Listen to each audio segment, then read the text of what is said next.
যে টুর্নামেন্টই হোক না কেন ব্রাজিল আর্জেন্টিনা দ্বৈরথ বাড়তি উত্তাপ ছড়াবেই।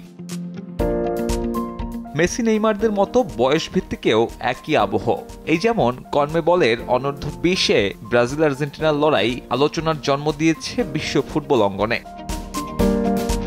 একই টুর্নামেন্টের প্রথম দেখায় ব্রাজিলের জালে 6 গোল দিয়ে শিরোনামে আসে আর্জেন্টাইনরা। দ্বিতীয় রাউন্ডে দুই দলের সাক্ষাৎটা ছিল শিরোপা নির্ধারণী। জিতলেই চ্যাম্পিয়ন এমন সমীকরণে নামে দুই দল, তবে লাভ হয়নি। ড্রতে নিষ্পত্তি ঘটায় এখন অপেক্ষা রোববারের ম্যাচের।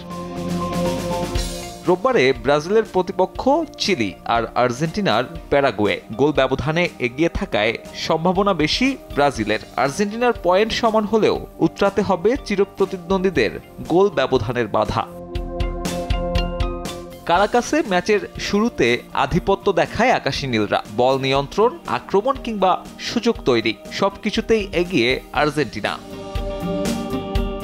অন্যদিকে আগের দেখায় বড় হারের স্মৃতি তাড়িয়ে বেড়ায় ব্রাজিলকে। প্রথমার্ধে তাদের অগোছালো ফুটবল আরও বেশি সুযোগ দেয় প্রতিপক্ষকে। প্রথম ৪৫ মিনিটে ব্রাজিলের শটস অন টার্গেট ছিল না একটাও।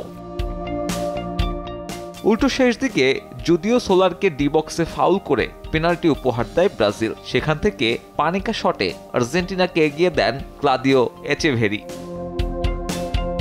পিছিয়ে থেকেই বিরতিতে যায় ব্রাজিল। ফার্স্ট হাফের মতো সেকেন্ড হাফেও খুব একটা গোছানো ফুটবল খেলেনি হলুদ শিবির। তবে ৭৮ মিনিটে ম্যাচের প্রেক্ষাপট বদলে দেন রায়ান। ইগর সিরোতের অ্যাসিস্টে গোল করেন তিনি। ফিনিশিংয়ের মতো বল মেকিংটাও ছিল দুর্দান্ত। এরপর ম্যাচে আর কোনো গোল না হলেও দুই চিরপ্রতিদ্বন্দ্বীর লড়াইয়ে উত্তাপ ছড়িয়েছে মাঠে। একাধিকবার ঘটে সংঘর্ষের ঘটনাও, যার নিষ্পত্তি হয় ৮ হলুদ কার্ডে। সাব্বির মিথুন, সময় সংবাদ।